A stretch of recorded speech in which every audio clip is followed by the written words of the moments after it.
Good afternoon and welcome to our TV show, featuring documentaries revealing the realities behind myths using research and scholarship. I'm your host, Ergün Kırlıkovalı, and I will be with you every Sunday at 4 p.m. Eastern Standard Time. You're welcome to send me your feedback at mythsandrealities.com. Today, with your kind indulgence, I would like to take a detour from the massive Armenian Confessions series to visit the tragic results of the Balkan Wars of 1912 and 1913, where Turks and other Muslims were ruthlessly massacred by the Balkan Christians. I'm doing this for two reasons.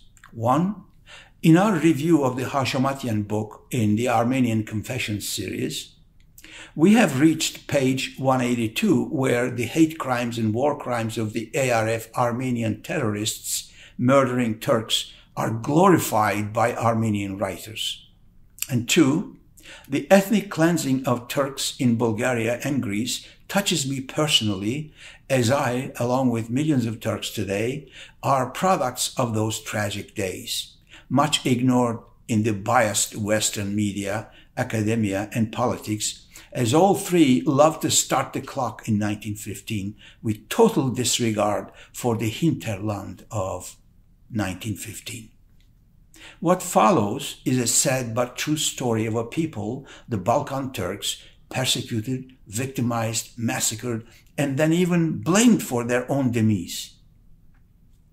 While the perpetrators of these heinous hate crimes and war crimes, namely the Balkan Christians, aided by Armenian terrorists in Bulgaria, are excused, revered, and even exalted.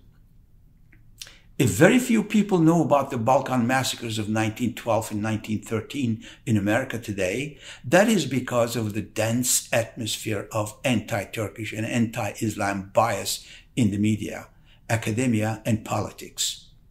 No one wants to cover this uncomfortable truth, unpleasant facts, and embarrassing track record for the Western culture, history, and heritage. On page 182 of the Hashamatyan book, we finally come to one of the least known war crimes committed by the Armenian ultra-nationalists, Armenian terrorists in Bulgaria. Armenians refer to these cold-blooded murderers as freedom fighters, but when they killed civilian, unarmed, non-combatant, innocent Turkish farmers in Bulgaria, like my folks, the ARF freedom fighters turned into bloodthirsty Armenian terrorists. Now the story, but first a little background. The 1877 Ottoman-Russian War ended disastrously for the Ottoman Empire. Bulgaria became independent in 1878. Not stopping there, Bulgaria eyed expansion into nearby Macedonia, using the ethnic Bulgarians in Macedonia as an excuse to attack Macedonia. This is like Russia today using Donbass Russians as an excuse to attack Ukraine. An alliance was established between the Armenian terrorists in Bulgaria and the Bulgarian insurgents in Macedonia. Bulgaria turned into a sanctuary for the ARF's violent activities. In 1901, for example, the ARF terrorists joined the Bulgarians in fighting the Ottoman Empire near Edirne, and many ARF terrorists were killed in that war. Bulgarian Military Academy provided training on the use of guns and bombs to future Armenian terrorists like Garagin Nejde and others. Finally, in 1906, the ARF established its own Armenian Military Academy in Dubnitsa, Bulgaria, under the guidance of Armenian terrorists Andranik and Pogosyan. During the First Balkan War of 1912, the Armenian terrorists led by Andranik and Nejde joined the massacres of Turks, started by Bulgarian and Greek irregulars and regulars. What happened in the Turkish village of Kırlıkova, which is in northern Greece, near the Bulgarian border today, on one freezing cold October day in 1912, is very personal to me. This is the story of my family's tragic roots, but also, in a way, the story of every Turk, as you will see in a few minutes. The entire Turkish population of the village of Kırlıkova was exterminated except for a 1-year-old baby. The Armenian terrorists and other assailants who were ferociously practicing their art of killing on unarmed, non-combatant, defenseless Turkish farmers probably did not notice during the mayhem of that killing field a little baby boy among the countless piles of blood-soaked Turkish corpses. If the Armenian terrorists killed that 1-year-old baby that day, you would not be listening to me today, as I would not exist. That little boy was my father. Should I be thanking ARF terrorists for failing to kill that little baby?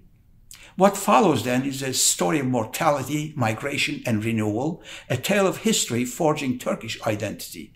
Let me take you back to that ominous October month of 1912, in the freezing winter of the Balkans, when the First Balkan War started. The Balkan Christians united against the Ottoman Empire with the purpose of ethnically cleansing the Balkan Peninsula of its Turkish and Muslim populations. Bulgarians and Greeks jointly attacked the Ottoman forces in today's Bulgaria without bothering to distinguish combatants from non-combatants. ARF terrorists like Andranik and Garagin Nejde and many other Armenian murderers enthusiastically joined this carnage. Serbians and Montenegrins, on the other hand, attacked the Ottoman combatants and non-combatants in the rest of the Balkans. The Ottoman Armenians lost and retreated.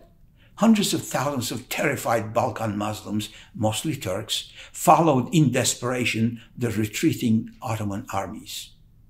Most Turkish farmers, craftspeople, clerks, and others abandoned their homes, farms, fields, shops, businesses, equipment, and animals, and tried to escape with just the clothes on their backs. Murder and mayhem was everywhere.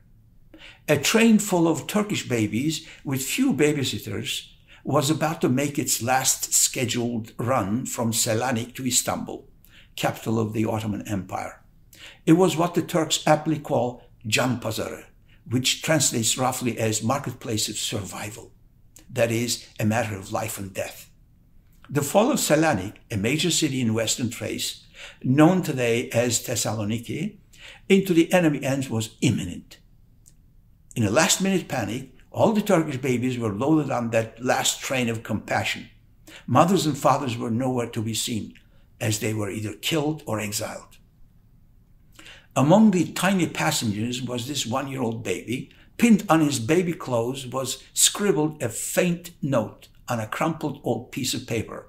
Akif's son, Ratib, born in 1911, Kırlıkova. That baby was my father, and that is all the information we know about him even today. All the members of his family, relatives or neighbors, all vanished, never to be heard from again. This is perhaps the shortest life story in the world. What happened to my father's parents, his brothers, sisters, uncles, aunts, grandparents, neighbors, the village population? How can an entire village full of people disappear into thin air? If you read page 140 in Professor Johnson McCarthy's book, Death and Exile, you know what happened to them, along with the inhabitants of many other Turkish villages in the vicinity, namely Kavala, Pravishta, Sarıshaban, Çatalca, Doksat, and Kırlıkova. The population of all those Turkish villages were exterminated, houses burned, and farms destroyed. If what we witnessed in Srebrenica in 1995 and Kosovo in 1998 are any indications, then we can surmise that Muslim victims were slaughtered mercilessly and buried in mass graves. Of course, there were no satellite photos back then to identify freshly dug mass graves. Where and how many, we will probably never know. But who, why, and how, we most certainly do. The truth is agonizingly plain. Turks were eliminated in a brutal ethnic cleansing campaign waged by the Balkan Christians and enthusiastically aided by the ARF's Armenian terrorists. My father was cared for by the Turkish state. He was taken to the orphans' home in Bebek, Istanbul. He was raised there by the Ottoman Empire until 1923 and Turkey after that. He attended public schools and was admitted to Istanbul University Forestry Department, which ironically was mostly staffed by Jewish professors fleeing persecution by Greeks in Thessaloniki and by the Nazis in Germany. But that's another story for another time.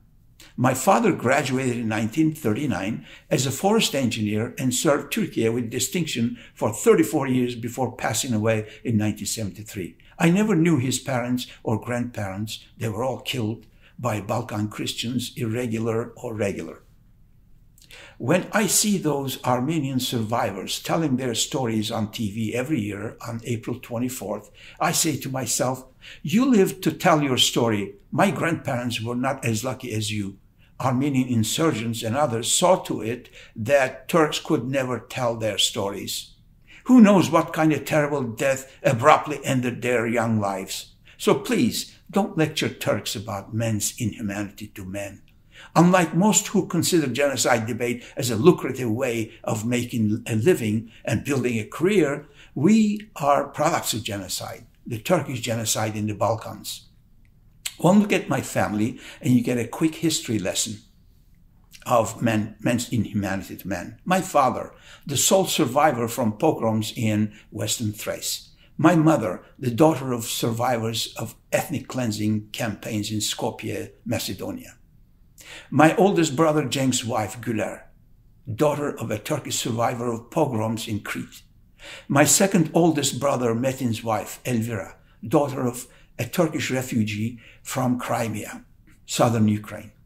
Here's a typical vibrant Turkish family born of tiny fragments of broken lives in the grand old Ottoman Empire. Mortality and migration forged a new Turkish identity, and that's the remarkable history of Turkish removal.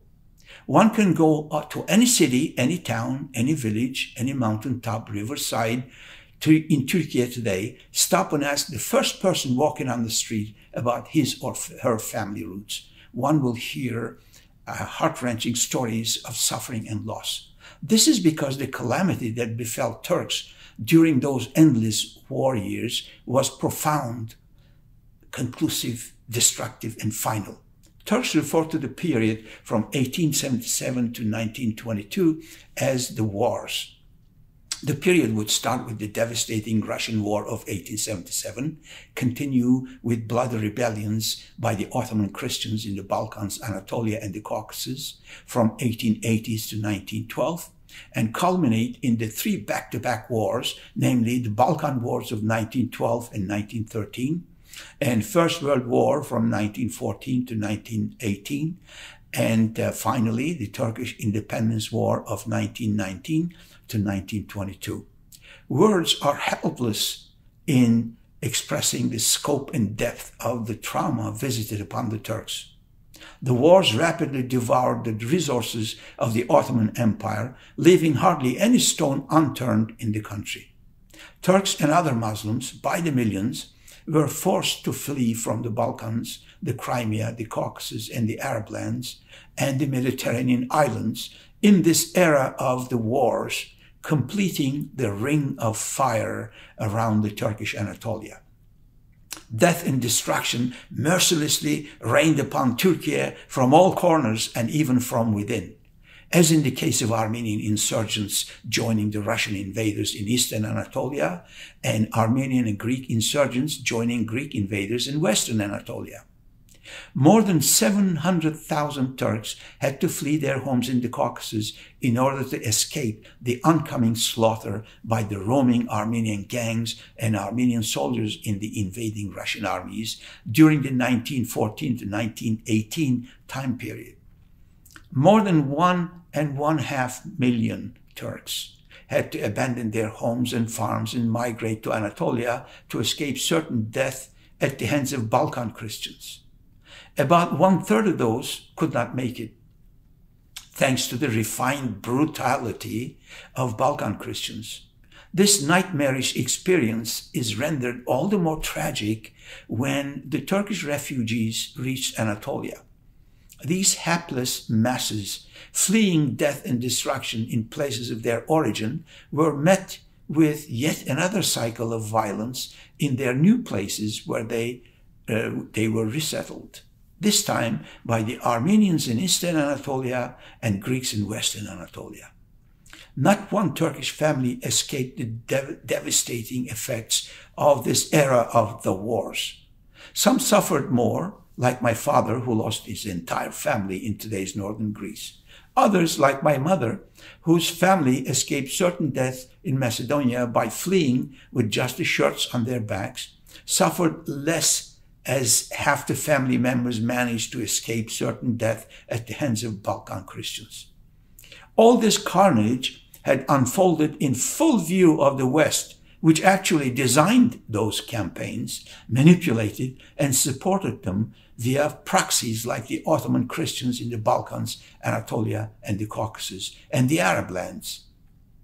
But later, they used their own military might with the ultimate aim of advancing their imperialist, colonialist, and/or Tsarist causes. What a shame that millions of Muslims and Christians, neighbors and friends for a millennium, killed each other senseless because of some unrealistic dreams and illusions self-centered distant empires, missionaries, and Armenian ultra-nationalists designed for Armenians. This is the story of those forgotten Turkish victims, a story which is still ignored or dismissed in the West, making it even more hurtful. Against this harrowing backdrop, the reader can perhaps now begin to appreciate why even the mention of the alleged Armenian genocide feels so cruelly insensitive and offensive to us, akin to adding insult to injury. If not based on ignorance or apathy, then the genocide claim constitutes ethnicide, a term not to be confused with ethnocide. It's a new term that means extermination of ethics via malicious mass deception for political gain. It is an antonym for genocide. It describes bogus genocides. The family law of 1934 in Turkey gave the Turks a unique opportunity to immortalize their tragic past. Turks selected, sometimes with poetic serenity, the last names that silently conveyed their family history. Most selected the names of the quaint little villages, golden wheat fields, snow-capped mountains, the charming ports where they were expelled from and/or where they lost their loved ones. My last name, for example, is Kırlıkovalı. The entire Balkan tragedy is neatly packed in that word. It means a person from Kırlıkova, which is the name of the little village near Selanik, today is in Thessaloniki in Greece.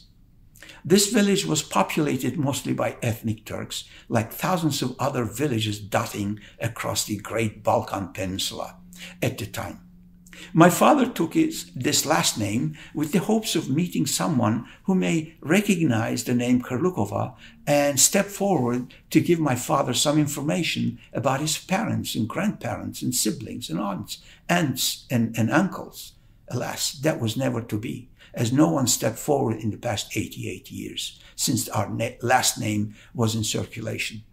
That's how thorough the extermination of Turks in the Balkans was. All my life, I have come across people in Turkey with last names like Bağdatlı, Filibeli, Kırcalı, Kerküklü, Midillili, Musullu, Kıbrıslı, Bükreşli, Oğuz, Kyrgyz, Turkmen, Tatar, Azeri, on and on and on.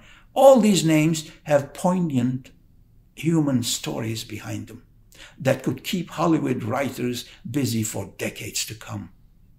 If these stories are not told and therefore not known, that doesn't mean that they never happened. Unfortunately, they did happen, as you are listening to a product of that massive ethnic cleansing, myself. So, the next time you meet a Turk, please ask, what does your last name mean? Turks are survivors of many pogroms and genocidal campaigns waged against them by the Russians, the Armenians, the Greeks, the British, the French, the Bulgarians, the Serbians, and others. Turkish last names tell their sad stories. Turks are all the products of ignored genocides. The next time someone who is only exposed to Armenian version of history all his life or her life attempts to lecture a Turk on the alleged Armenian genocide, please tell them, or him or her, to get down from his or her high horse and apologize to the Turks for backstabbing them, and to the unsuspecting Americans for deceiving them for more than a century. There is much more, but I'm afraid we're out of time. Thank you for joining me, and see you next week.